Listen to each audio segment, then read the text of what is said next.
I'd like to sort of lay out the story all in some kind of brief but comprehensive fashion, and then come back to things that I think will deserve more careful consideration. Let me list a number of places here and then ask you to comment on one or two of them particularly. I have this list, and your father is from Hawaii and your mother was from Finland. They met at Andrews University, served in Indiana for a while where he was a pastor, then went to Uganda, and you lived on the house on the hill in Uganda.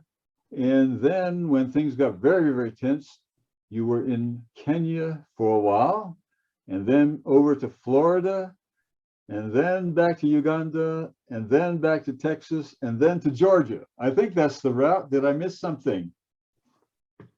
No, that's it. We did a lot of hopping around. The only thing that might have been missing is we did spend a lot of time in Finland in various times. Okay, so you went back and forth to see your maternal grandparents. You had two grandparents there and an aunt, if I remember correctly. Yeah, two aunts and my grandparents and cousins. Usually at the beginning or end of a term, we would spend longer. And so my mom would take my sister and I, and we'd go stay in Finland while my dad finished teaching. Yeah, so now that's where in Finland, isn't it, where you found some letters and that those letters helped you to understand what was going on more fully than you did? Oh, there they are. And they were those aerograms. I wonder if there are those in the group that remember the aerograms. They were one sheet of very thin paper, as I recall, and then one wrote on that and then folded it and off it went. Yes, who has written on an aerogram? Anybody here written on an aerogram? Can you show us your hands? I don't know. Okay, there's some.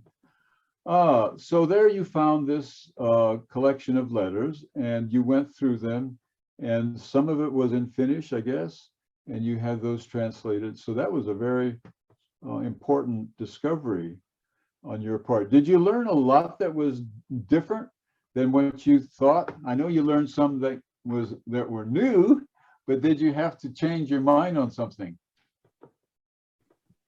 Actually, I had a really interesting, I didn't understand maybe my parents better with the aerogram, but my Finnish grandfather was this very smiley, shy guy. He's well known in Finland, Onni Mättinen, and his English is his second language. I don't speak much Finnish, so we didn't know each other that well, but his daughters also didn't know him that well because he was very smiley, he held his feelings deeply inside, and he was very religious.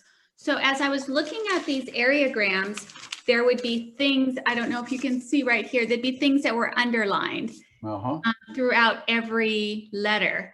And I assumed that the underlined parts were the pious parts, the parts of the, missionary experience that was talking about God is good, or however it was. I really expected everything that was underlined would be religious. And when my friend translated all of these letters, it turned out the underlined parts were all the parts where my mom would write about the dangers of Uganda. And it really touched me because like having doubt and caring about danger was not something I thought that my grandfather allowed himself to do as a good Adventist.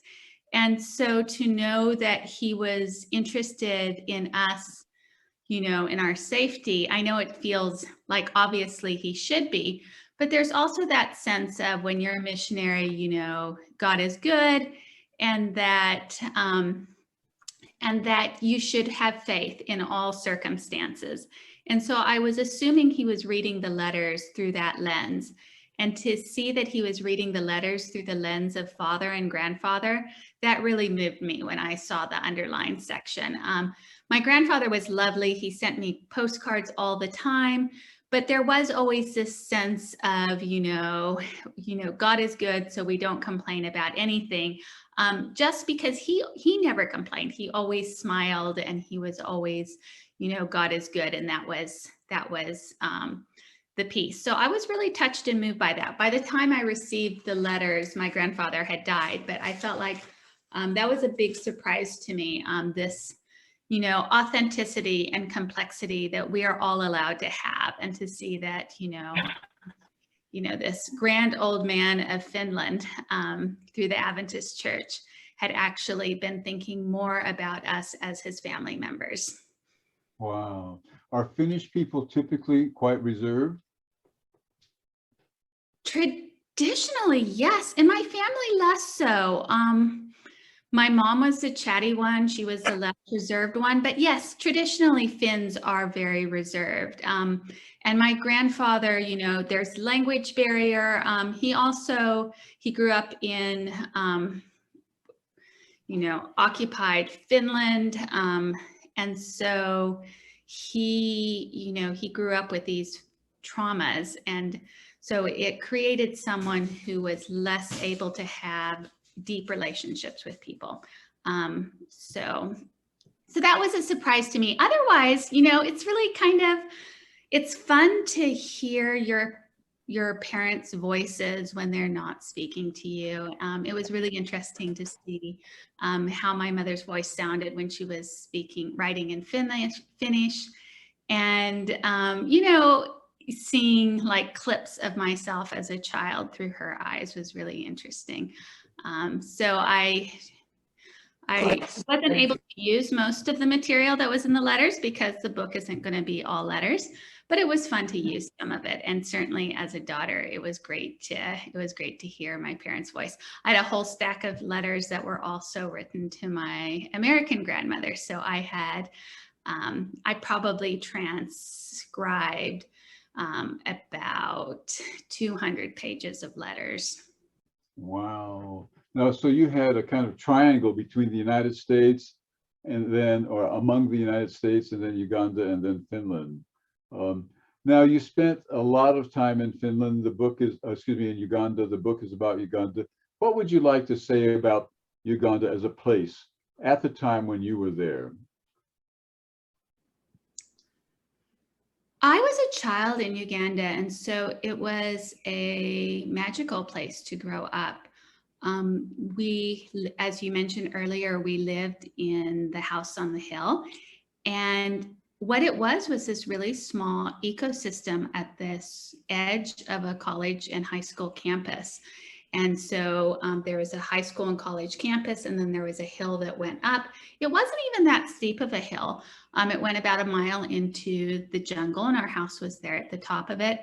And then around us was a jungle, which was a very small habitat, but it was small, but had so many animals. So we had monkeys, we had all kinds of snakes, mongoose, bush babies, bats, all types of birds. Driver ants would come through. So even though we were quite close to campus, it felt very much like we were part of this habitat. Uganda, since I lived there as a child, 40% of the forests in Uganda have been cut down. The climate activists in Uganda, the kids, they're working really hard to stop deforestation. And when I went back the last time to Bugema, I walked up to the hill, and I almost didn't know how to get there because the jungle was gone. All the trees had been cut down. So within a short lifetime, this very small ecosystem was gone. And so there is this real question about how we protect the wild spaces. And on the flip side, on a really hopeful note, is the rich habitat that can exist in a not so large habitat. As a kid, I felt very much like we were in the middle of the jungle. But as an adult looking back, it was a very small habitat. And, we had no TV, we had no telephone, of course, no computers, nobody did. And we walked down the hill to get milk. So contrast this like magical experience of going into the trees and picking mangoes and guavas and star fruit and running with your friends to collect wild dodo. It's this spinach-like food we would eat. Contrast that with the news in the evening, where Idi Amin would be speaking, or whether Voice of America was telling about some new horror that was happening. For Ugandans, this was not an idyllic time. And after Idi Amin, it was not an idyllic time. So the country was stunning and beautiful. And my sister and I were, for the most part, protected from the terrible violence that was happening. But everyone knew what it was like to have a gun in your face. And everyone knew what it was like to understand what food scarcity meant, us less than other people. They had a VIP store that expatriates could shop at and Ugandans couldn't. I mean, think about how unequal that is. So you could buy rice in the expat store that would have rocks and you would take those out, or you could buy oil. And my mom would trade these things that she could buy in the expat store with our friends, and for like, we would make food trades with our Ugandan friends. But what that means that the food resources are being reserved for the people who don't even come from that country. So there was a lot of inequity that was a gift from colonialism. And by gift, I mean a terrible gift. Uganda suffered horrifically from colonialism. So the country itself, beautiful. The politics in place, very difficult. The historical reasons for the political problems. I mean, it's easy to say Idi Amin, but you scratch just a little bit into the history and you can see that Idi Amin never would have been dictator if it weren't for colonial rule. So it was a complicated country, but as a child and the kids who lived on the campus, we were able to do what kids do, which is live in the moment and, play with our friends and appreciate where we were at the time. Thank you. I'd like to explore the colonialism matter a little more fully, but before we get there, I would say one of the things that distressed me about the book is your description of your living circumstances. And it seemed to me that you did not have adequate housing or transportation or communication resources, and even safety from those animals and snakes and so forth. But for me, what was particularly distressing was how little food there was, and how repetitively you ate some food, even though it wasn't your favorite. But the thought that our missionaries are going without adequate food both surprised me and distressed me. Would you like to say something about that? I would say we were really lucky. I would say that I would have been uncomfortable if we had had more food or more variety. As it was, there was such inequality between what people were able to eat. We were in the country, so on the countryside in Uganda for a long while, at least, there was more food available in the countryside for Ugandans. But it was not an easy time to be Ugandan, and food shortages were real. We always, as much as, food lived large in our minds, we were able to go down to the dairy and get, I think we got a cup of milk per person in the household. I can't remember the specifics on that, but that was a very, and they gave it out equally. So we were there at the dairy along with our friends. So everyone who, all the students and faculty who lived on campus, they distributed the milk equally for each family. And so that was really important. But looking back, I feel like there was a great inequity and our family had more than those around us. I felt it very much as a child. I felt really uncomfortable with the amount of toys I had versus the amount of toys my friends had, for example. So there was repetition with food for sure. But at the end of the day, I feel like I feel really uncomfortable that the group that comes in who doesn't live there ends up having more privileges than those who belong to who are Ugandan, who live in the country. So our house was nice. There were a lot of snakes and it was dangerous in that way. And that's why actually they cut the forest down. They turned our house into a dorm, an overflow dorm for boys. And so they cut down the trees to make it safer. And that did solve the snake problem, but I think the snake problem was fine. I loved the wildlife that was around us. But the fact that there is inequality within the mission field is something to think about. I specifically think about my father's students. After they graduated, they would be given a really large district with many churches in it. And they would not be making a salary large enough to have a car. And so maybe a church, I write about this, maybe a church in Indiana or maybe a church in California would raise money and send them funds so that they could buy a bicycle. And then as a pastor, you're biking around this very large district. And so if someone in the States, if a group in the States sends you money for a bicycle, then as the pastor who receives the bicycle, you take a picture and you send a thank you letter. And I was thinking, wow, these are really educated pastors and they're not earning enough to purchase a bicycle. And if they receive one from overseas, then they have to be grateful. And what that sort of thing does, it's very distressing. I think the salary needs to be large enough to buy a bicycle so that you're not receiving charity.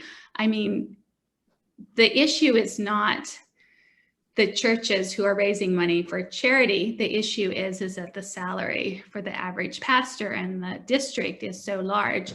And so the missionaries are not having to have churches in the States send them bicycles. And if they do, they don't have to send a picture back where they're standing with the bicycle and saying thank you.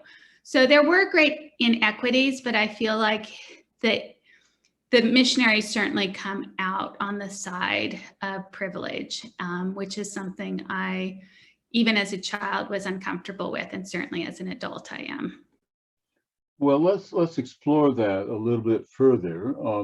This is a sensitive matter, and I guess I can be direct about it. And then the question is, should we expect our missionaries to live as the people they are serving live?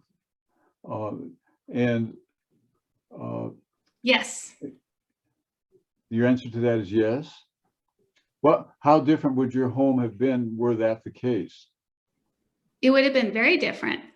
And I think it would have been good for us. I think that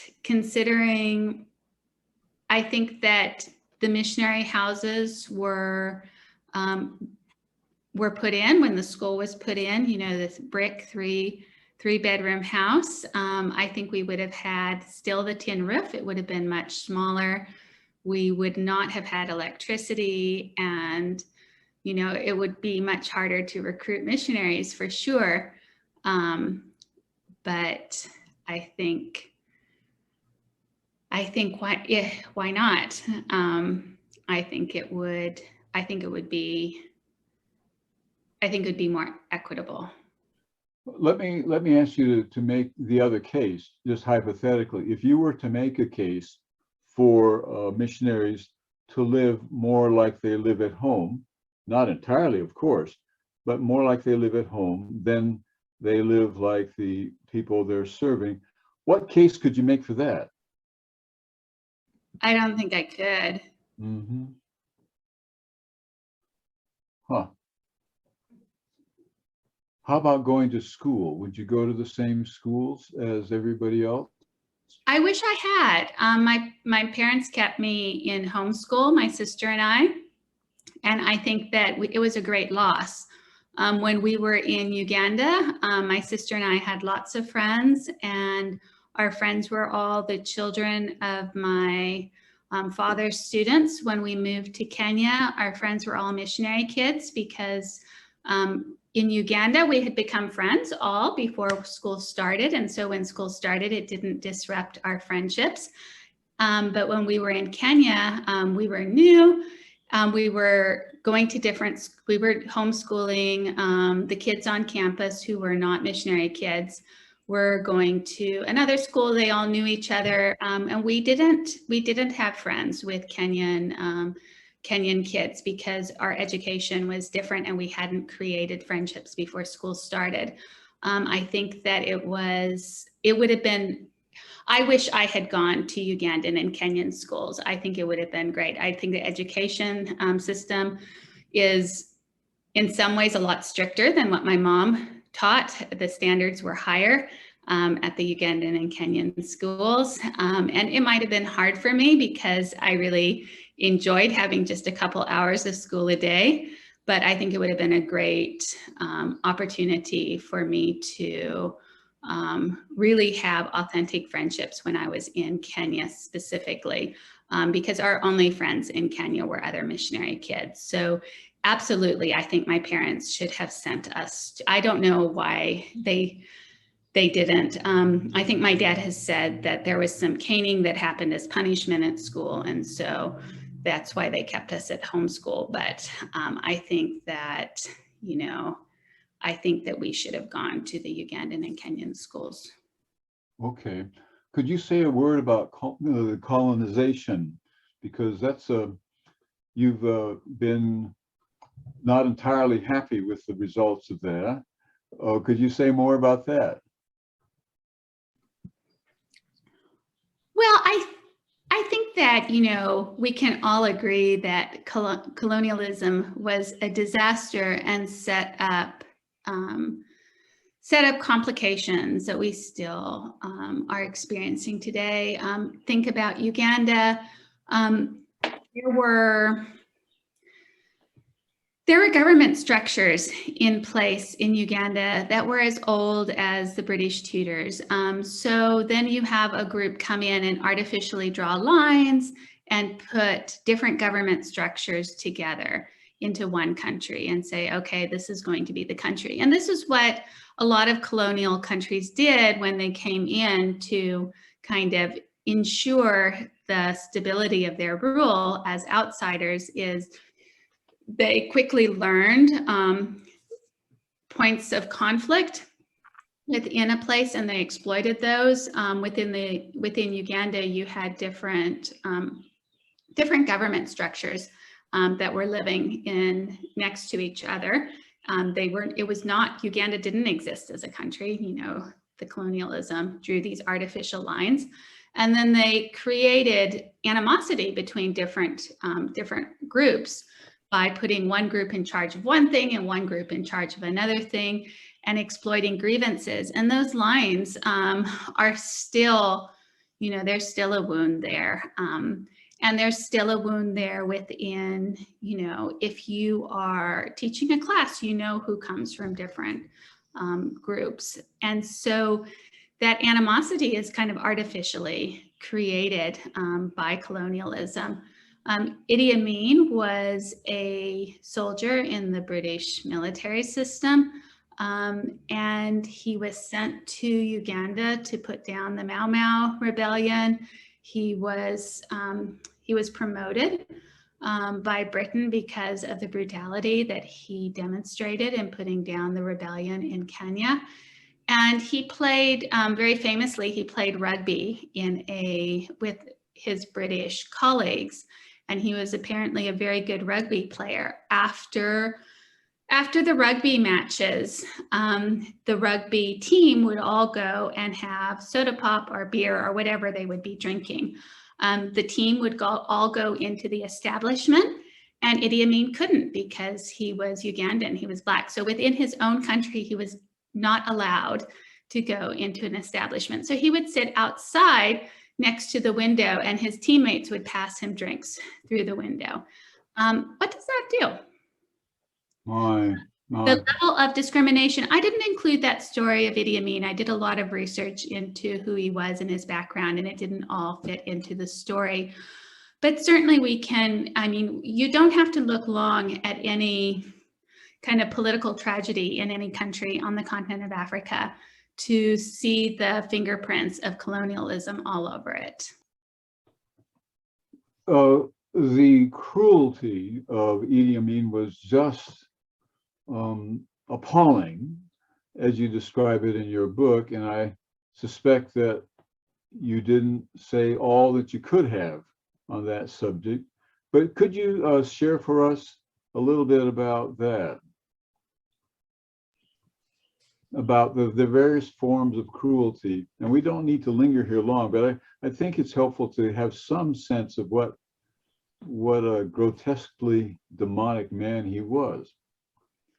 Well, when Idi Amin was in power, 100,000 or 300,000 Ugandans disappeared.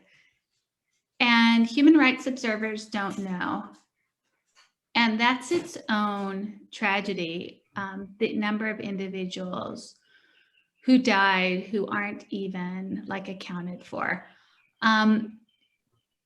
People would disappear off the streets. There was a lot of concern about who you talk to, the State Research Bureau, the secret police. It was terrifying. And so a lot of Ugandans, you know, they're very concerned their brothers, fathers, husbands are gone. They disappeared. And if you were at the Lake Victoria, you didn't, you know, on the road next to Lake Victoria, you didn't want to get out of your car. You didn't want to walk very much into the brushes because so many bodies were dropped off there. When Idi Amin was dictator, the crocodiles of Lake Victoria were fat and happy. And so there is this terrifying time. And so Idi Amin would get on the radio, and one of the things my parents remembered is he was saying, you know, don't badmouth the government, you know, when your husband disappears, you know, be a better wife and he won't leave you. This idea of gaslighting before there was such a thing, that, you know, these disappearances are not, you just can't, your husband just doesn't want to stay at home with you. So it was, you know, it was a really hard time, but the time after Idi Amin was not an easy time either.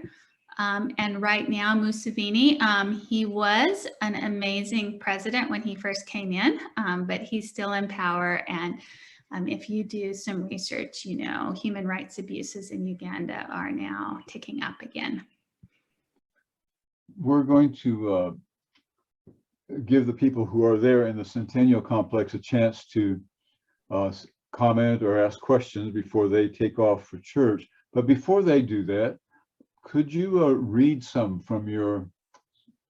at least one of the passages that you have from your book?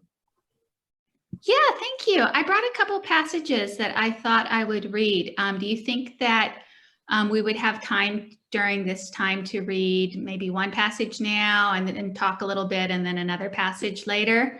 I think so. Yeah, let's do that. All right, so I'm going to start with my the prologue of my book. And it might give you an idea of why I love driver. Everyone hears this chapter and they think that I don't love driver ants. They're actually one of my very favorite insects. I find them fascinating. So I'm going to set it up with this idea of letting you know that when I'm writing about driver ants, I'm writing from the side of someone who is fascinated by this particular carnivorous insect, driver ants. My mother wakes to the sound of rain, not a storm, but a steady slapping of drops against pane. She rolls over, her body weary from the plane and the children and the dust. Although our new house is at the top of a hill, windows flung open to catch a breeze, the air is heavy, and my mother realizes with a start that she's in Africa. Fully awake, she sits, pulling one leg against her chest. The room is a watery gray, and the mosquito net hovers over the bed like a wraith. Next to her, my father is stretched out, snoring. Something feels wrong, and so my mother turns and looks out. Their window faces a jungle dark as a bruise. The branches reach toward the house, nearly scratching the glass. She hears the rain, but cannot see it. Gary, she says. My father answers. Gary, she says again, nudging him. Is it raining? My father listens to the distinctive patter of water hitting glass. The rhythm is constant lulling. I guess so, he says, reaching out to pull her toward him. It does that sometimes. Perhaps he is tired, or perhaps he has not been in the house during any of the afternoon showers. Neither of them would have made this mistake later. They will learn to know the thickness of rain on a tin roof, the overwhelming timpani of it. But it doesn't look like it's raining, my mother insists. She might be new to this place, but she knows rain. Laughing, my father sits and looks out the window, and he has to agree, it doesn't look like it's raining. They sit together in silence, listening. The noise grows no louder, no softer. It's both constant and close by. My father untucks the mosquito net and swings his bare feet to the ground. He will later be glad he got out on the side that he did. Hands outstretched, he feels his way over to the wall and flips on the switch. A single bulb hangs from the ceiling, casting a waxy glow across the room. My parents gaze down, their stare a mingling of horror and curiosity. A column of driver ants, 6 inches wide, streams across the floor and marches purposely out of the bedroom and into the rest of the house. The trail begins at the window where the ants boil out of the slit in the screen and drop from the ledge, landing with small plops. Driver ants are not interested in picnic fare, in cake crumbs or bits of bread. Mostly they eat lizards, cockroaches, millipedes, geckos, scorpions, frogs, chameleons, baby birds, anything that cannot get away. They are partial. Thank you for fixing that. They are partial to chicken coop. Okay, here we go. They can eat through a trapped hen, leaving behind bones as clean as porcelain. There are even stories of driver ants chewing through a tied-up goat or a calf. With as many as 20 million in a column, driver ants are more organism than individual insect. Their nest when they stop is a living thing, a churning rope of ant linked to ant. They wait only for the queen to lay eggs, and they pick up and leave once again. No plot of jungle can sustain their appetite. When they move, they can cross the road for a week. My parents follow the trail as it winds down the hallway. My father giggles like a schoolboy. He has heard about these ants, how expatriates have sat in the wrong swath of grass and had to high-step it for home, how the most prudish of missionaries will become a clothing Houdini, leaving behind a shirt here, a pair of trousers there. This is the first time he has seen them. Look what you brought, he whispers. My mother does not know whether to be amused or dismayed. The trail of ants turns and travels into my room. My parents walk faster, but I have not cried, and so they don't worry. The worst they expect is that the ants will have surrounded my bed, that they will have to step over the trail and rescue me. When they turn on the light, I stir beneath the blanket. A river of ants cuts across the floor and straight to my bed. It moves up the thin quilt, journeys over the bump I create under the covers, and continues down the other side. Only a piece of cloth separates me from a churning mass of mouths. Somehow the ants have failed to peg me as food. They flow over me, unconcerned as over a rock or log. I'm lying on my stomach, both hands tucked at my side, the blanket pulled to my ears. It is a wonder I have not kicked off the covers. The air is thick as honey, and I am used to cool, finished nights. If even one hand was flung over the edge, I would have been found. My parents do not try to make connections between what has happened and what could happen. They do not see the ants as a warning that peril can slip in through the smallest of openings, that Uganda is too dangerous, that we should pack up and leave. Nor do they see my escape as a miracle, a sign that we are supposed to be here, that we will be protected. They are not seeking metaphor or prophecy. They are too practical. The ants have given them a scare, but they do not consider them a threat. There are too many other dangers out there. My mother eases me from under the covers as the blanket moves, the ants spread like a blooming flower. She pulls me clear and stands up straight. There you are, she says. I blink in the sharp light. Go ahead. You're going to say something?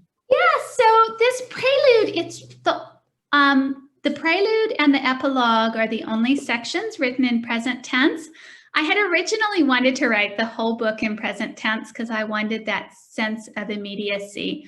But I was missing out on the kind of the reflection voice of past tense. So the rest of the book is past tense, and this is in present tense. And besides the driver ants, I think the second thing you'll probably notice about the section I read is that it's memoir and I'm the writer, but I'm not in the scene at all until the very end. And it was an interesting writing challenge I had as a writer. I was drawn to this story. I write in the first chapter about how after my mom died when I was quite young, I was in my mid-20s. After my mom died, I was really interested in who she was, and I found all these aerograms, this idea of I'm still here, I'm still here. And I was really thinking a lot about questions of home and family and who was my mother. And so I felt really compelled to write this experience of Uganda. We were there when I was about a year and a half when we moved to Uganda to about 7 when we moved to Kenya. And so I was really drawn to this time in my life when my family had been like in some ways that house on the hill was like a ship in an ocean. And we were very deeply together as a family. It was a lot of distance to get off the hill. My mother didn't drive. And so if she went down to the hill, it was an event and we would all, get dressed up. We did that on Sabbath and we'd walk down the hill onto campus. But so much of our days was spent, with my family in this very contained and yet wild and expansive place. And so when my mom died, this sense of home suddenly like dropped from behind me. So the place I was drawn to was Uganda. I actually went as an adult right after my mom died. About 6 months later, 7 months later, I went to Uganda as an intern for ADRA Uganda. That was the place I wanted to be. And then when I was there, it was the place that was too hard for me to be. Every person I met knew my parents, but didn't know my mom had died. And they would ask, "How's your mom?" And I would have to tell the same story over and over again. And I realized when I was in Uganda, I was in the place that felt most like home. And I was still trying to understand what home now looked like without my mom. And that it might have, if I had stayed in Uganda, it might have worked out, but it was too hard for me initially. So I moved to Korea instead and taught there. So I stayed for just a short time, 3 months, I think, as an intern. But so these questions of home and parenting and who is your mother and do you ever know your mother were swirling around. I felt this urgency to write. And that's when you're writing, that's when you know your book is ready to write, when these are the things that are like speaking to you. But as a memoirist, this is a problem because I was very young when we were in Uganda. I have a good memory, but so I had the letters and I interviewed my father and I had all kinds of documents. But how do I write this story? So in this particular prologue, I actually wrote as the writer, kind of looking at my whole family from above. For the rest of the book, I'm more the investigator who is kind of patching together, who is this family, who are we? And then as the book progresses, I get older and I can inhabit my experiences more fully. But when I was writing, certainly the big question everyone had is, can you authentically tell this story when you're so young, when it happens? And, you know, as all these things go, as a writing teacher, I tell my students this as well. You can do anything as long as you make it work. And so this was a big challenge for me as I was writing. I wanted to be factual. I wanted to be accurate. And I didn't want to ever deceive my audience about what parts of my pieces were my memories and what parts of my pieces were my research. So in this piece, I was really glad to begin the scene where I'm not in the scene, because as a writer, you know, as a reader, you know, I'm coming at this as a writer, not from sitting at the corner of my parents' bed. So I've heard this story a lot, obviously. And it was really fun to write and do a lot of research about driver ants and then think about myself being under there. Driver ants will be a theme throughout the book. I will have some not so fortunate experiences with driver ants. This time I got away. Next time I wouldn't. They're not a dangerous insect if you can get away from them, but you will certainly feel your encounter for a few days with driver ants. They're such so when I went back to Uganda and my mom had died and everything was the same and different, but it was so disorientating. I was running to Adra's chapel in the morning. And as I was walking, I looked down and there was a stream of driver ants and I was already running late. And I was like, there you are. And I just had to stop and watch the ants. And when I showed up late, everyone said, you know, what's going on? Where were you? Where were you? And I said, oh, there were driver ants. And of course, everyone made the assumption that the ants had gone through my room. And so they were like, oh, we're so sorry. You know, what's the story with the driver ants? And I was like, no, I just saw them on the road. They were interesting. And everyone's like, oh, Sari, don't tell me you're a Mzungu. Because when I came back, what I loved about the Adra experience is everyone's like, okay, so, you know, people knew me from when I was a kid, or they knew my parents. Lots of people who worked at Adra Uganda were connected with my family. So everyone told me, you're not a Mzungu, you know, welcome back, you know, you're Ugandan. And then when I was like, I saw driver ants, they were like, oh, Sari, maybe you are a Mzungu. Wow. So it was fun. I was frightened, very frightened about that first story and those ants crawling across you, right? Literally crawling across you. And had you moved at all, they would have really attacked you. You said you take down a lamb or a calf. A little girl like you at that time would have been very, very vulnerable. Of course, hopefully your parents would pull you out, but still very much. We need to take a pause here. Is there anybody in the room at Centennial Complex who would like to make a quick question, offer a quick question, or make a quick comment before we take a break? Someone has their hand up. Go ahead, whoever it is. Thank you for your presentation. I have two quick questions. I read somewhere that the Finns are the happiest people on the face of the earth. What do you think makes them to be so happy? Is maybe the fact that they don't feel the pressure from Stalin that they felt, or the pressure that they felt after the war during the Urho? So why are the Finns so very happy? In addition to that, what do you think that makes them happy? And the second question, when you gave the title of the book, were you referring to a certain moment from your life, or you're thinking about the overall experience being in a missionary field? Thank you. So that's a really great question. I think when they do these happiness surveys, it's usually the Scandinavian countries with a good social safety net that score is happiest. But I get what you're saying about Ugandans, because Ugandans have an amazing, I don't want to make generalizations, but Ugandans for the most part have an amazing sense of humor. And so certainly it's one of the things my dad loved about working with Uganda is, you know, it's this question of laugh or cry, and then you laugh. And so Ugandan humor is just, it's just delightful. When I worked for ADRA, we were laughing so often. And, you know, in some ways I have hard memories. I was still grieving the loss of my mother.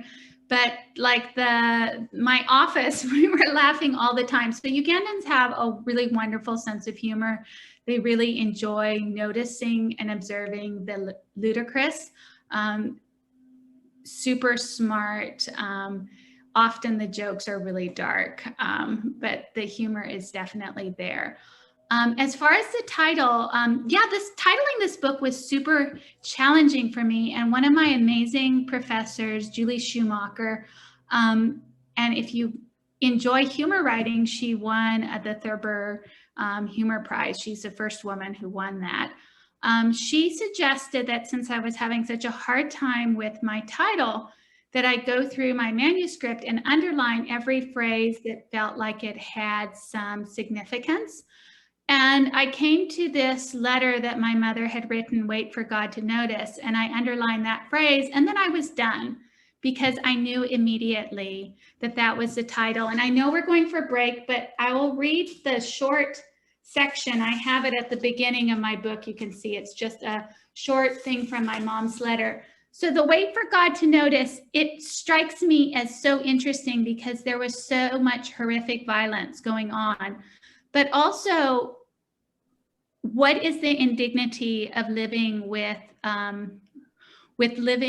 extreme poverty? And so my mother was really speaking to this "wait for God to notice," these kitchen table issues, the sort of things that the women are worried about and wondering about, the indignity that families are suffering because of extreme poverty. And that ends up being the thing that she's asking, wait for God to notice. It hits the equity issue that, you know, that informs so much of my early life, this uncomfortableness with the fact that we had so much versus our friends. And there's no reason that we should have. We actually should not have. But this speaks to, so when we were living in Uganda, inflation was crazy. And so this is what my mother wrote. "We just found out that the price of one roll of toilet paper is $5, and its size is not enough to use a dozen times. I've read that the sellers rarely have bananas and beans. Wait for God to notice. We remember you all with love in our prayers." And she wrote this in September 27, 1979. So this was after Idi Amin's dictatorship during Reconstruction. So this question of when will God notice this unfairness in the world, and what indignity it is for families, professional families, you know, any family, to, you know, be unable to afford a roll of toilet paper. We all know from the pandemic where everyone was panicking about the absence of toilet paper in a store. But then what does it look like when you can't afford one roll for $5? I mean, $5 was way too much for anyone to be buying toilet paper at that time. So it seems like a silly thing to say, wait for God to notice. But poverty is not silly at all, and the way it grinds down at you isn't silly. And I think that that was one of the things that really rattled my mother's faith, was seeing this deep inequality and seeing like the day-to-day like horrors of poverty and deprivation. Thank you. Thank you so much. It's a very powerful expression from her, and one that I think Job would have asked. When is God going to take note of what's going on here? Or people in Ukraine? When is God going to notice? what's going on here. So let's take a break. Why don't we come back at 11:45 California time? That's about 11 minutes from now. And Sari, I'm going to ask you to go get a drink or lie down or something. Otherwise, people will start a conversation with you during the break, and there will be a lot of good stuff that the rest of us miss. So we'll see you all at about 11:45. Thank you very much. And I would say that if anybody has a question, raise your hand either electronically or otherwise, and I will put you in our queue. So we'll be back, you said 11:45. Right. Thank you. Thank you, Sari.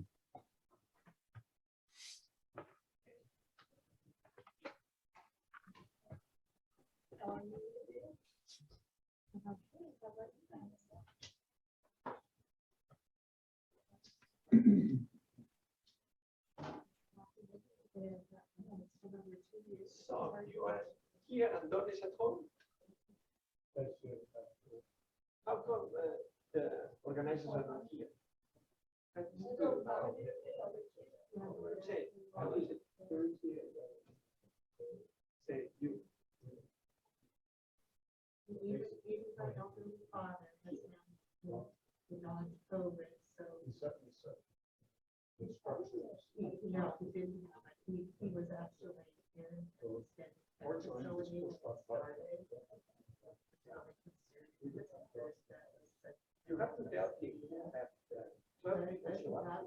up because he's afraid. And Up to that point, he had been letting him on his own, but then apparently the email said that only 3 people showed up last night.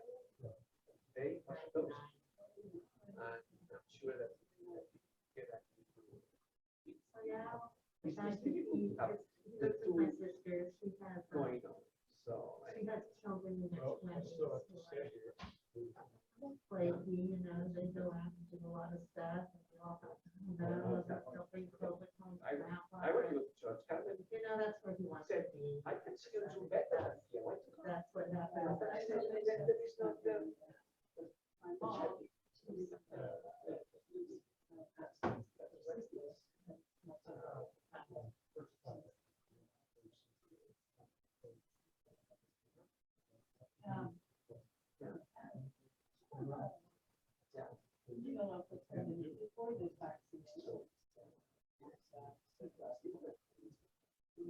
and the other thing is, if you do the Sabbath school at 12 hours, then you don't come to the service. Which I would say that is-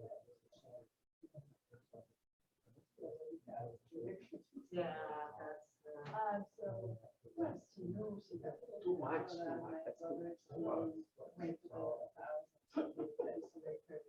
So you went to Sligo, Sabbath school, and then you get to first service, and then that's been a new system going on. You know what? What is it?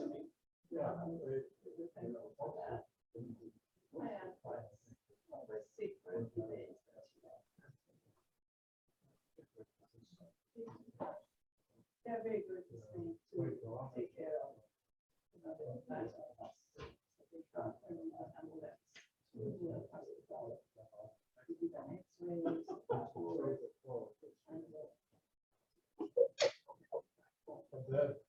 And then you, so It should show up. That is interesting. Yeah, yeah. Mentioned when he asked about kids. no, but what I'm saying is, so then you had Attention church for highest on, on. it's not that you can physically eat.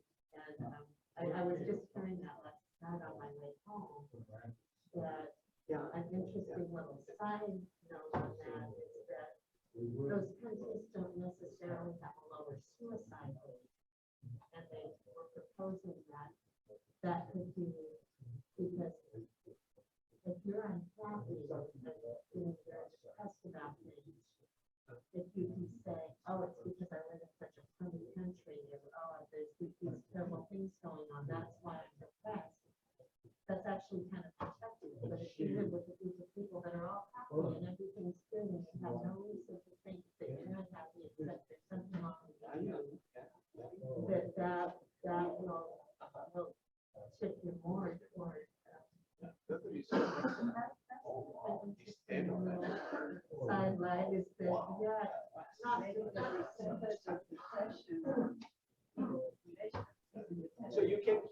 Yeah, because, you know, You went to last Sabbath. that where people will say, why are you depressed? You're on this break, everybody can be depressed You now. went to, I saw But it's you not at the that, first you service. know, chemical imbalance or whatever the, something in it, At it's the- not yes, to do with all this sort of.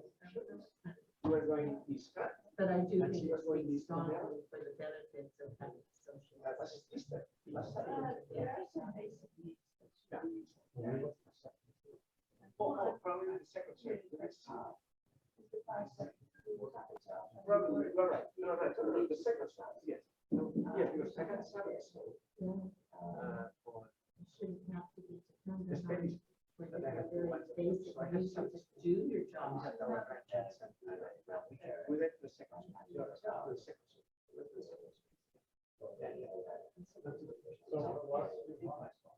Well, that's the big problem in this country is that healthcare is so important.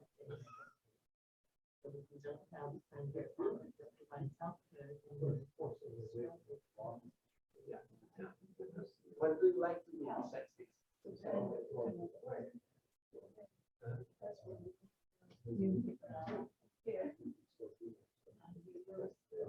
I just found out a couple of weeks ago, my staff said, the guy that we, for many years, was the housekeeper in my apartment. He hadn't been around for a while. A few months ago, I said, I haven't seen Jose. And he said, oh, we heard he got stomach. This lady writes well. No, I mean, she was 3 weeks ago. My staff said, oh, he's at the hospital. And we went to see him, and my staff speaks Spanish, and he's mostly Spanish. What they say. But we went, and we Last were night. talking, and that time. She has no problem speaking. After Very his good wife people. came in and everything that, You I have could tell within a conversation, you know, in Spanish, if there was kind of. David, One second. David Forrest needs to say something to you. 1 second. Okay. Oh, no, Um, I've got two hands up. So when we're ready for that, I've got that.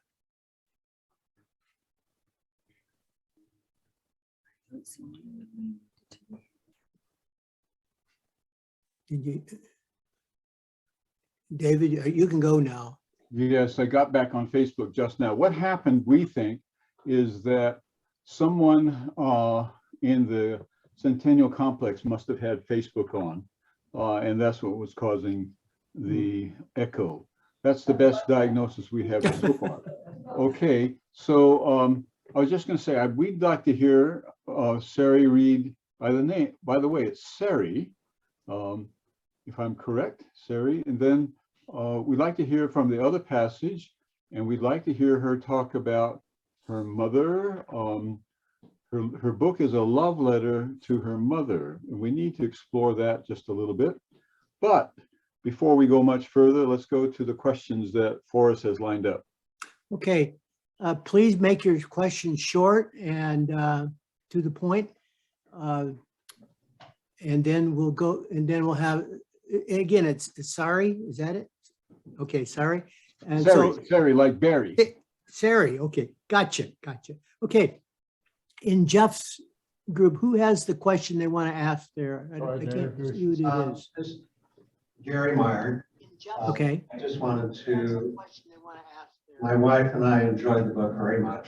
I read it out loud to my wife while she was quilting. But a couple of questions, observations. It seems like. Sorry, Jeff, just pause for a minute. David, I think it's that system in there has that delay on it. David, I think it's that system in there has that delay on it.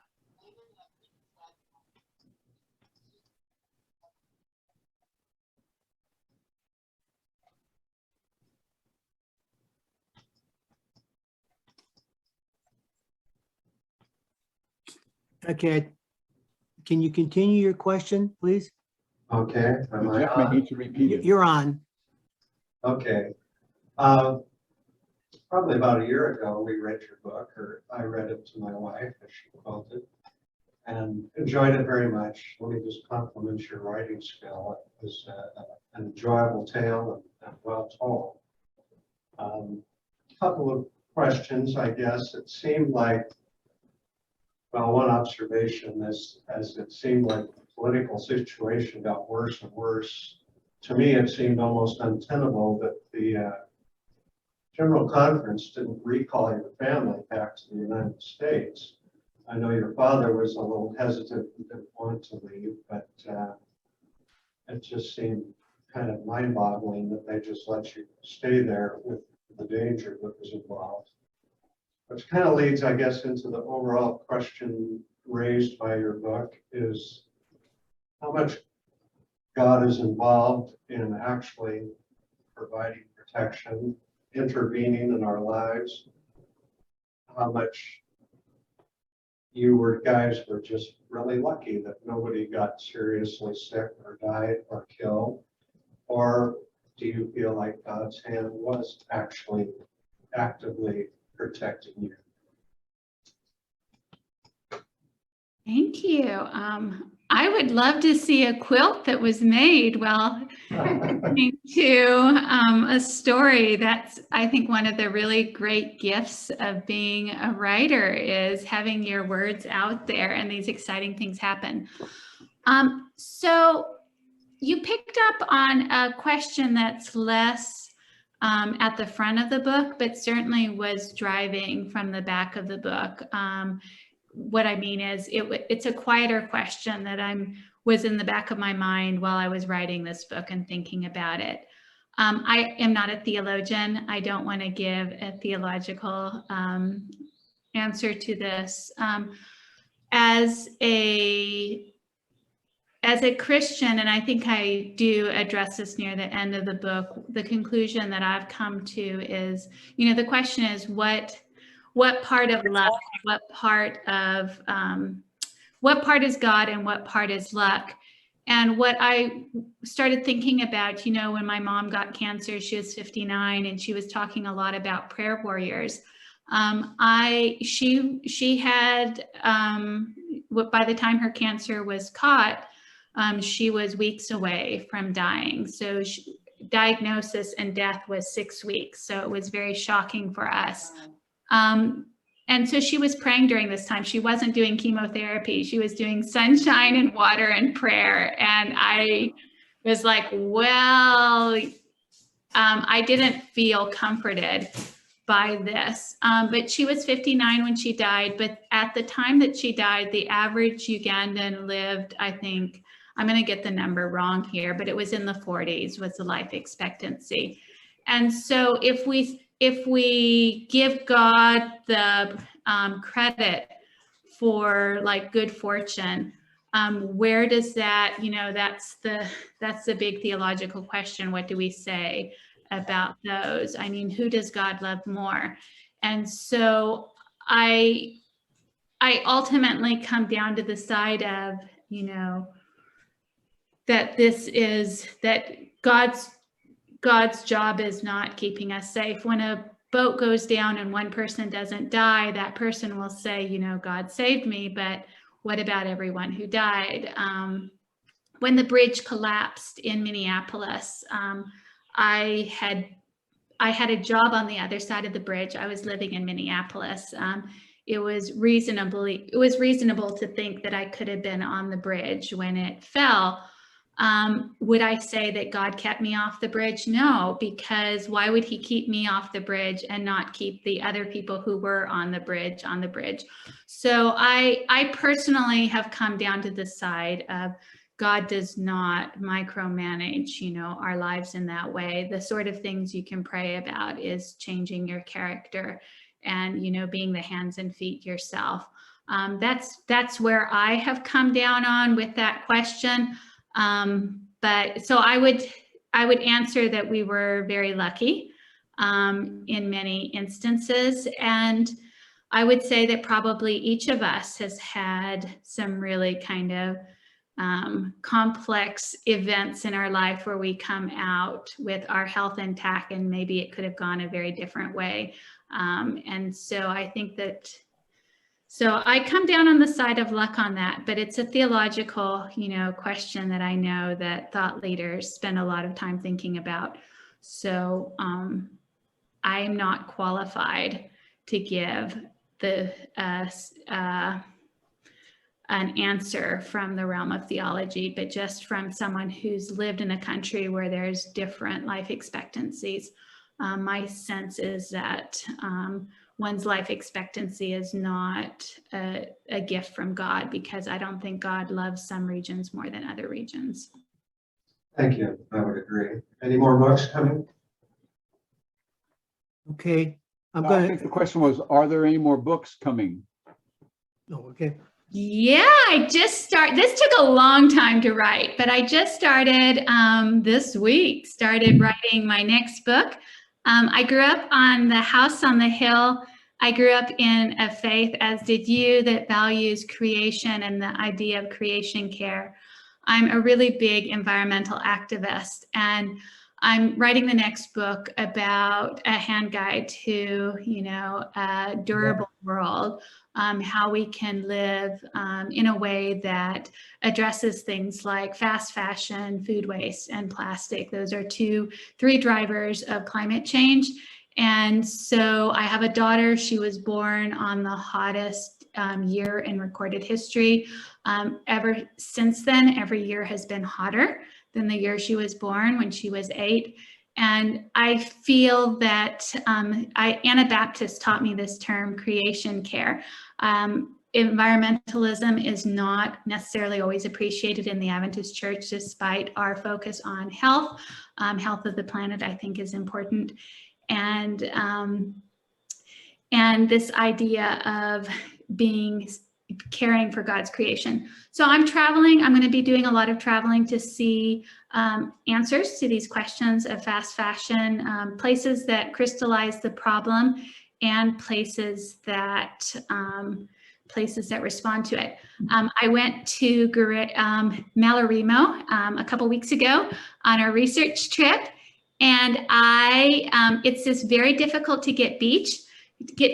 It's very isolated. It took us 6 hours to get there, even though, like, how the crow flies, it was not that far from Guerrero Negro in Baja, but you have to take this long roundabout way, and then the last drive, you have to have a 4-wheel vehicle, and even that, it was hairy to get there. So it's a very isolated beach, but it's also known as the beach that catches the trash of the world. So if I can share my screen for just a minute, I think I can. Yeah, you should. Yeah, I can do that. So let me show you a picture of me I'm smiling kind of goofily there. So what we found on the beach, it used to be, you would find, it was considered the best beachcombing beach in the world, because all the things would wash in from the ocean. People would find messages in a bottle. People would find these beautiful glass buoys that had floated in from Japan.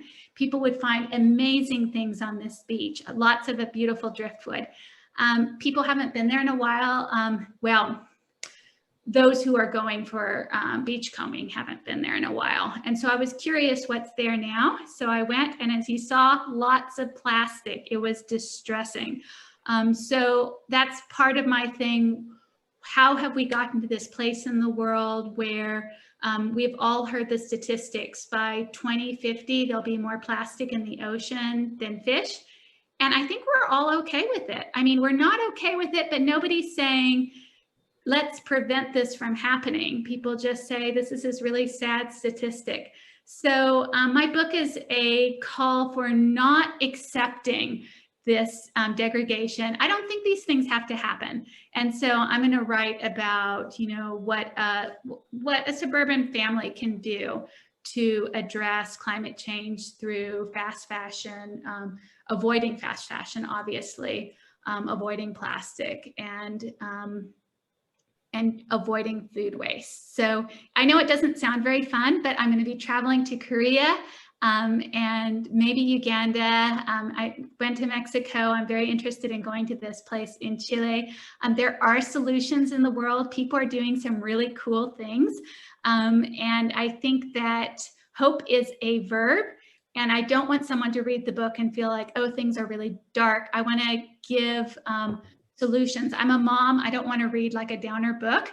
I want to know what I can do. Like I want to know how to change things. So that's my next book. And how it connects to this one is, you know, I grew up in this habitat that was so amazing. I don't think you have to grow up in Uganda to be an environmental activist, but it certainly shaped who I was. And going back and seeing the habitat gone in one generation has really sat with me. So I think that I'm really excited to be doing a new book. I'm excited about the research, and I'm super excited to see what people are doing around the world. These are problems that I'm not the only one thinking about, and there's so many exciting solutions to them.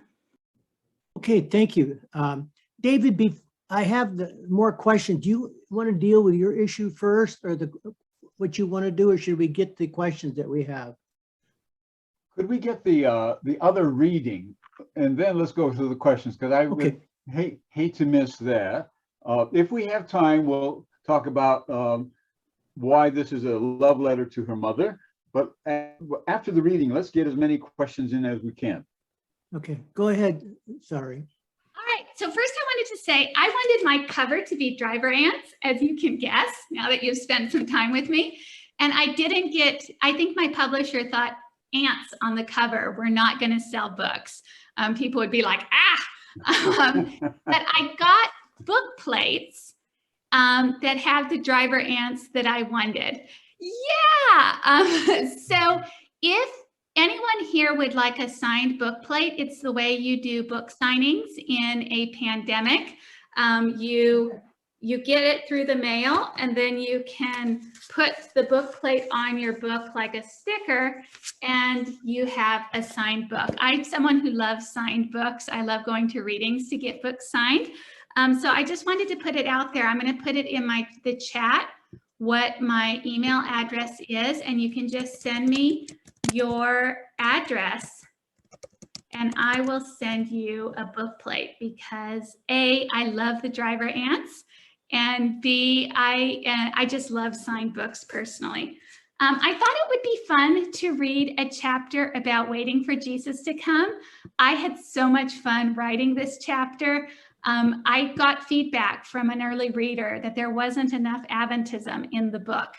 And so I added a lot more Adventism there. And this particular passage is so true. I think nobody in my family knew I did this. And it really speaks to my Adventist background, waiting for Jesus to come. And if you have your book, it's chapter 16. It was Sabbath afternoon, and I was waiting for Jesus to come. The day was bright and beautiful. Glorious, my mother would have said, despite herself. The frangipani tree was covered with creamy yellow flowers, and swallows were chattering under the eaves. Above the jungle, white clouds billowed. Maybe it would rain later today. We were all waiting for the dry season to break. Or maybe Jesus would come. I searched the sky for the right cloud. The second coming would begin like this, a cloud that looked at first like a man's hand would draw nearer and nearer until finally we would see Jesus sitting on his throne surrounded by angels. I sat on the veranda steps and looked at the sky, my fingers peeling at the moss that grew in the crevices. The porch was in a pool of shade, and the cement felt cool, almost damp, through the cotton of my hand-me-down shorts. The branches that my mother had once paid Samson to cut down had mostly returned, and she knew better than to have them cut again. The shade was a welcome commodity, her words, and snakes would find their way into the house regardless. Didn't she know? Samson had tried to tell her, but she had believed in being proactive. My mother now believed we were at the mercy of God, and God, she told us pointedly, expected people to use their common sense. It wasn't common sense to take children into danger, and yet here we were back in Uganda, living in the house on the hill. Trust the democratic process, my father said. It takes time. The democratic process, my foot, my mother said. My parents' disagreement became the backdrop of our ordinary life. My mother boiled water in the mornings and set it aside to cool. My father dashed about the house looking for his Bible commentaries, his stack of student papers. My mother gathered up what he needed and handed it to him as he careened out the door, always late. "Watch for snakes," she called, but my father was gone. Our morning slowed. We ate breakfast and had worship on the veranda, and my mother read from Psalms, even the ones she might take issue with. "Make a joyful noise unto the Lord, all ye lands. Serve the Lord with gladness. Come before his presence with singing." My mother didn't hide her feelings. We knew she worried about civil war on the horizon, about military checkpoints, about snakes and malaria and iron deficiency. We knew my father didn't like making mountains out of molehills, and that relative to human history, most anything we faced was a molehill. Their openness made their dispute boring news. Also boring, their love and commitment toward each other. I felt fully secure in the permanence of my family. The only thing more dependable was God. We prayed before meals and after worship. Everyone we knew did the same.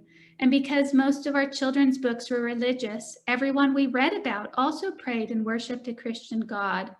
I believed in God with the same certainty that I believed in the sky and in gravity and in music. Stories about doubt were confusing. Nothing was more certain than God. Since Vacation Bible School, I had been particularly attentive to the second coming. My favorite hymn was "Lift Up the Trumpet."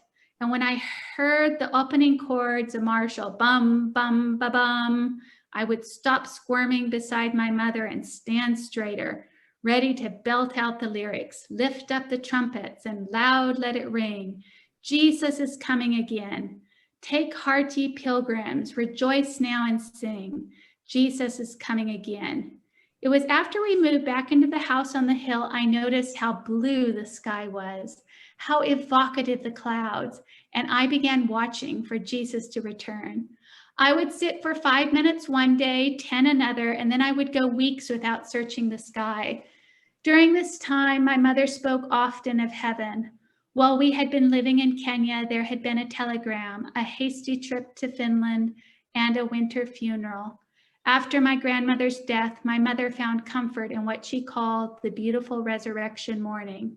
She would, in the hazy future, be reunited with her mother, and she spoke about that day with the same assurance she spoke about our coming shipment of supplies. She was not expecting heaven now, of course, and if she knew her daughter was watching for Jesus, she might have been concerned. We were a religious family. We were not fundamentalists. The difference was in how literally you took the word soon. On Sabbath, everyone said reflectively that Jesus was coming soon. Fundamentalists planned accordingly. A troop of monkeys chased each other on the edge of the jungle. When they leapt from a tree, the branches swung back and forth. It was the movement of leaves I saw more than actual monkeys, until they finally congregated on one of the branches and began to groom each other's fur. I looked at the sky. Clouds hovered over the horizon. I held up my fist up to measure them. The clouds were much too small. I wondered if I should look instead for a chameleon in the jungle. We hadn't seen any since we had been back, and I was anxious to have one as a pet. If I got up, I wouldn't be able to keep an eye on the clouds. Chameleons were hard to find. Jesus' return felt as likely. My father walked up the road just as I was about to give up all, in both Jesus and in chameleons. If my father was here, fun would follow. Maybe we would play a board game or read stories. We held hands as well. Thank you, Sari. Thank you so much. That's beautiful. I particularly like the line that we were religious but not fundamentalists. There's a whole thing to explore, but the narrative is just wonderful. Thank you. Okay, over to Forrest. Okay, well, and I want to say thank you too as well. I want to go to Anastasia. You can ask your question. Remember, we're having a short, about 3 minutes. Yes, I remember. Thank you so very much, Sari. And it was very inspiring, and we thank you, and I thank you very, very much. My question is this. I admire your causes and your life and everything.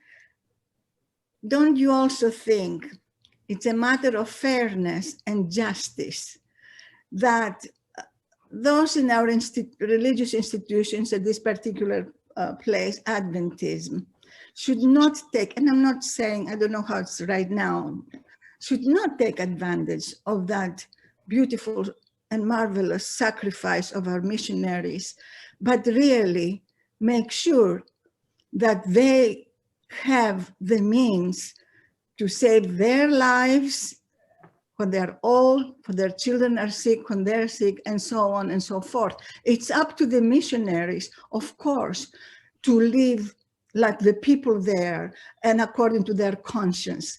At the same time, when our marvelous, wonderful pastors and others, we live in these comfortable places and homes, and the disparity of income and all this is happening. I personally know from the young couple that later became missionaries. She came back with a terrible disease, lost her children, was not able to do children, and they are so poor. They were so poor, especially in a country like this that does not have medical coverage for everybody, or for their children that may have different calls. Don't you think that that's also a mission, to make sure that we take care of them, not just by words, and they can disperse their income the way they want and their conscience tells them? But isn't that a good cause, and not let them make sacrifices they don't need to make? Thank you. That is great. I think that the church often wants missionaries that they're there to serve God, and can be, and therefore they get exploited. I absolutely think that whoever is in charge of the bosses of the missionaries, I'm using the wrong words here, should feel that they are responsible for taking care of those that are working under them. I'd say more so than living circumstances, I would say working hours are probably an issue.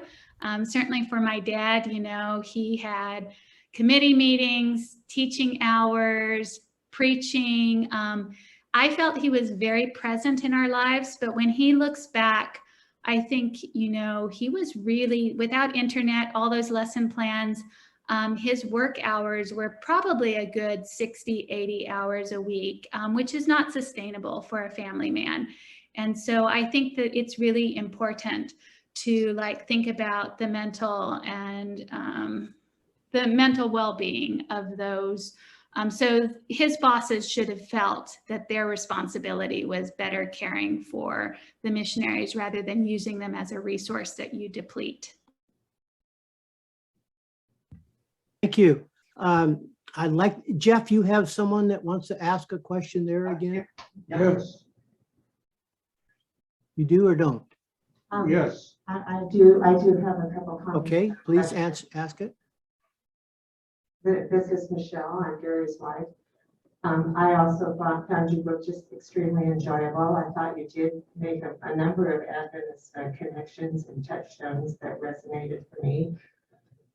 In view of your talking about fast fashion, I think that is right on target, and I look forward to reading your comments on that. It brought to mind the passage in the book where you got a very special jacket, and maybe we need to focus more on just having a few special things than having so many different things. But my real question was, when you talked about feeling as a young child the inequities and inequalities that were going on in your environment there in the mission field, I didn't realize when we were reading the book quite how young you were.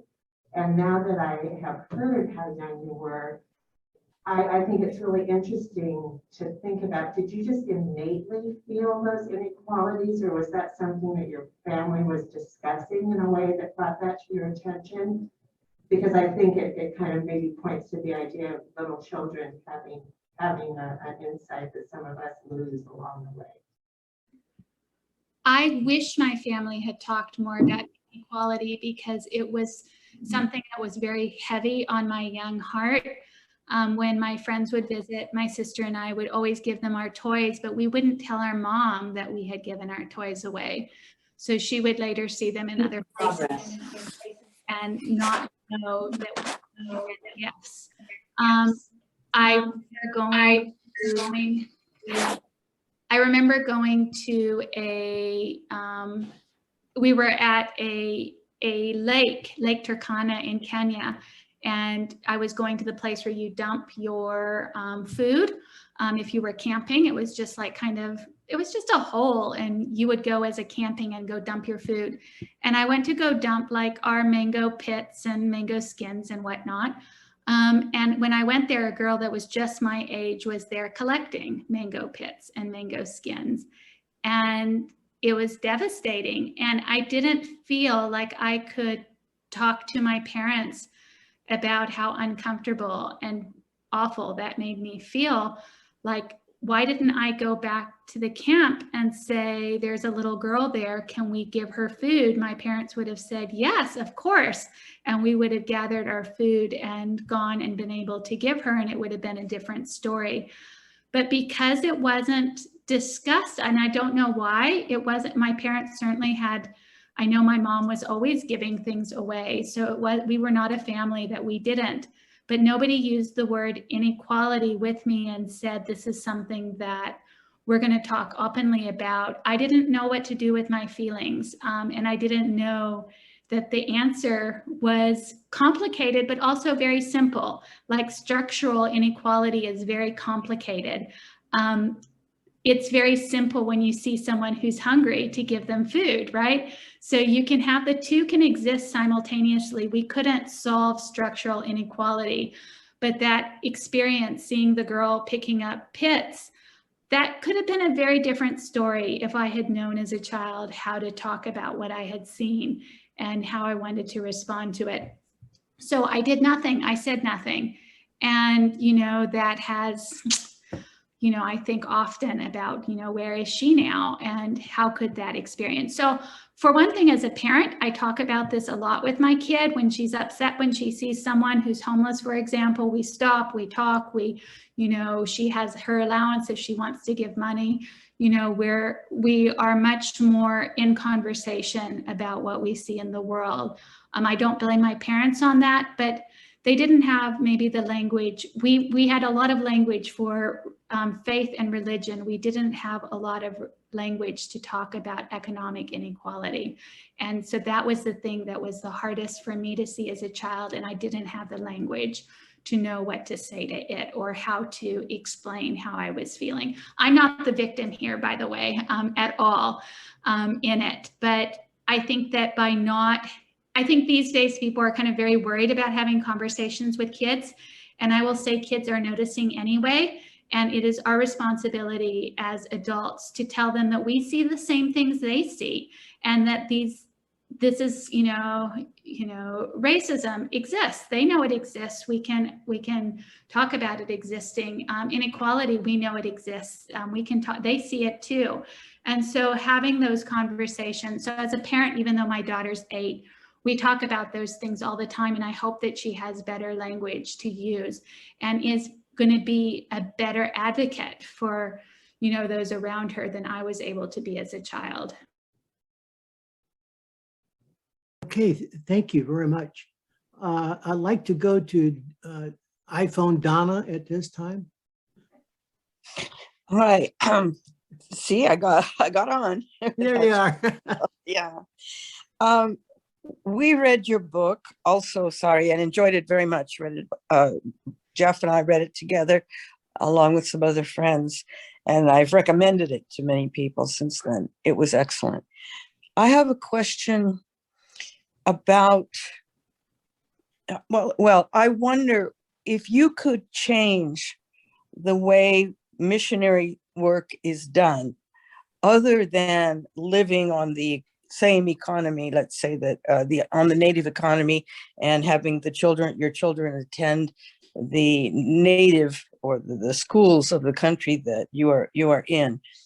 What else might you change about the mission or the Christian mission program? That would be Adventist, but other missions as well. What would you change that you think would be the single or maybe couple of things that you could do if you had a magic wand and could do that? That's one part of my question. The other, was there anything positive about colonialism or anything positive about the mission program, the missionary program, that could have been done more of or done better? So those are kind of related questions. I think it's too hard for me to answer the first without thinking deeply about it. I don't have a quick answer for that. I will say that Bugema, the focus of Bugema, as my dad always said, is his job was to put himself out of a job. And that he wanted his students to be the leaders, and they are. His class that he graduated, one of his students was living in the house on the hill the first time when I was an intern at Uganda, and he had been president of Bugema College. By the way, my dad's bosses, immediate bosses, were Ugandans. And so that was really important. The school principal was a Ugandan. Most of his colleagues were Ugandans as well. The idea of having Bugema College was so that Ugandans who wanted to study theology wouldn't have to leave and go to other countries. And so what the college did really well is they were educating Ugandans to take the leadership positions, and they already had many Ugandans in leadership positions within the hierarchy of Uganda, and it's the case now. So I think that really, I'm thinking about some of these programs where they go and do cataract surgeries. The new focus is that if you're going to a community and doing cataract surgery, your mission needs to be as much about training local doctors to do the cutting edge, whatever cataract or whatever the surgery is that's a specialty within the United States, that you're not going there to just like go in and go to a community and provide, this service, but you're also training colleagues that are in that country to use the same techniques and to have the same equipment. So I think that is where things are moving, and I think that's a really positive place. I don't think outsiders coming in and saying, we know what's best, and we have a better idea of theology, or however is helpful for a program. But making sure that if you are working within a country, that the focus is on, making yourself disposable. And I've gone back to Bugema College, and it's, there are, I think, no missionaries there anymore from the United States. The school is doing very well. I don't think you need to have missionaries from the United States to run a really top of the line university. So that's been really cool. Hey, thank you. I'd like to ask a question. There are several questions I'd like to have, but especially the one about if there's a God, what is he or she doing, on this earth? But we're not going to go there. But is the whole missionary thing left over from the colonial period? And do you really need expats anymore to do this type of work, or do expats still play a very important role? Yeah, I don't know. Maybe not. What do you think? Well, I'm not there. It just seems like, after all these years, they should have been trained. If they're not trained by now, I'm going to say, the nationals won't ever get there. I don't know. I just think expats are anachronistic. Mm. Yeah, I think that there's a lot to be said about that. Okay, all right, well, thank you. Okay, I'd like to go to Dana. Dana. Hi, my question goes back a little to the issue of inequality, and I think I just want to, offer a little reflection. I think what hurt you the most, Sarah, was the fact that, children have a way of feeling responsible for everything that goes wrong in their environment. They sometimes feel responsible for parents' divorces, or So I think not being able to talk about inequality made you feel responsible for it. And maybe talking about it would have put the responsibility, would have shared the responsibility with the government, with the, with other players, and it would have helped you process this. So I'm very grateful for your encouragement to talk with our kids about everything that goes wrong in the world and what we can do to help. So, and thank you very, very much for this deeply personal and very moving presentation. And I shared a story in comments, a story that I've read long ago about Albert Schweitzer. I don't know if you got that, but I felt deeply about what you were talking about, and thank you so much for sharing, for being so open. Thank you. Thank you.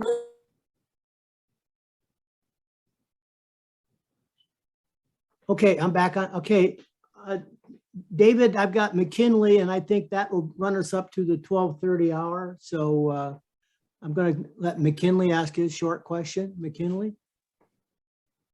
Thank you. Forrest, here's my short question.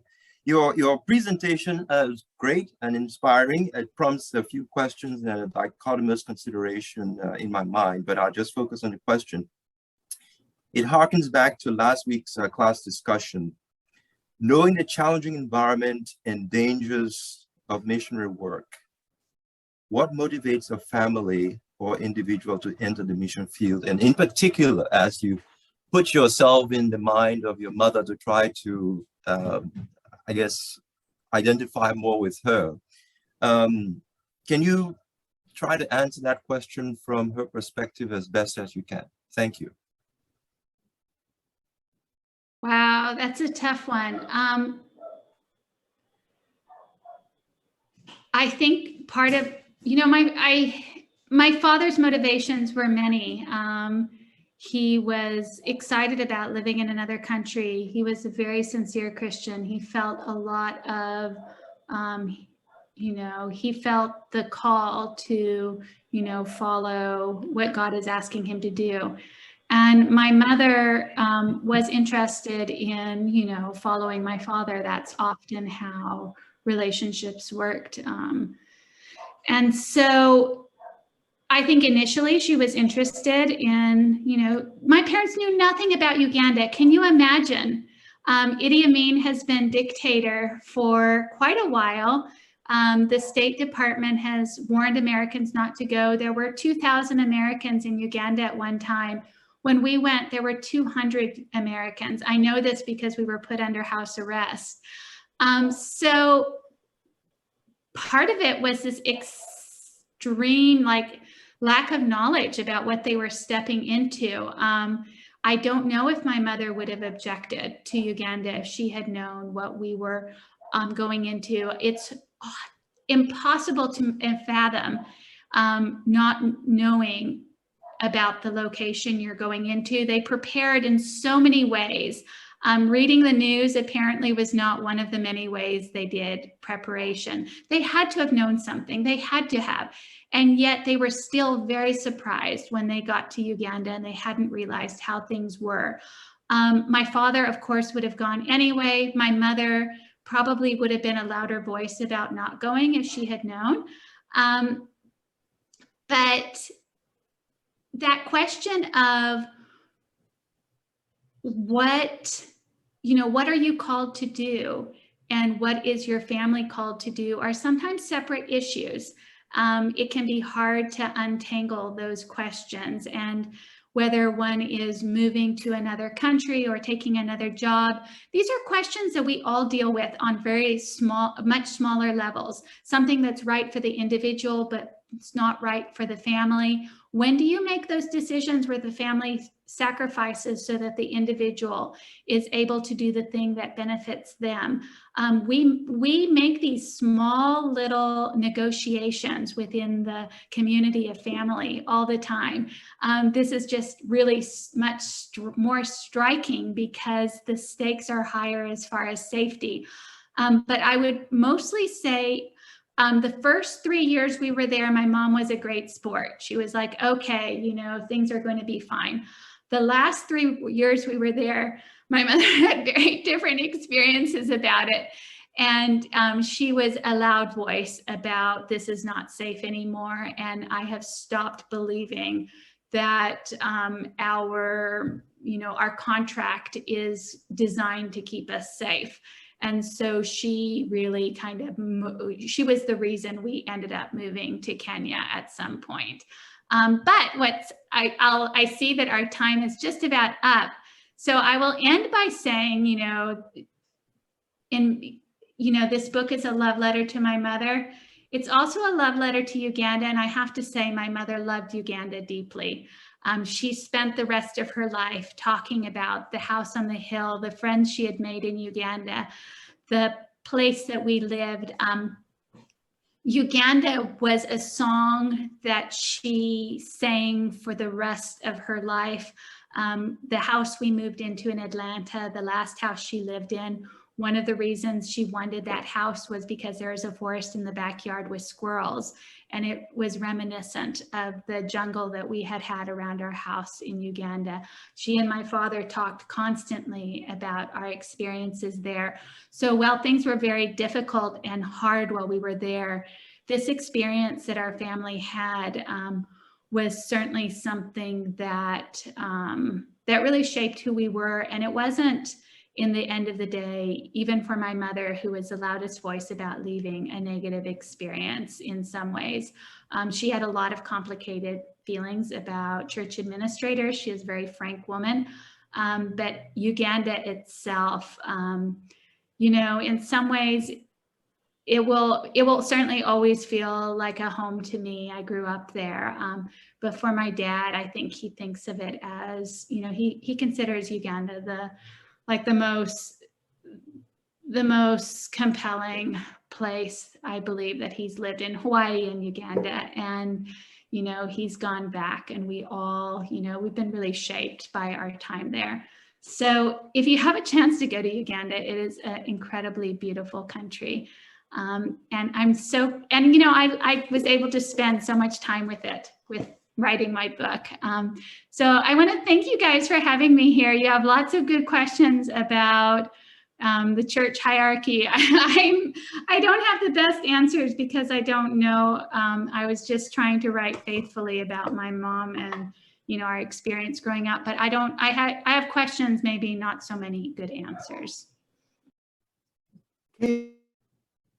Thank you, David. I'm turning it over to you before we go to the potluck.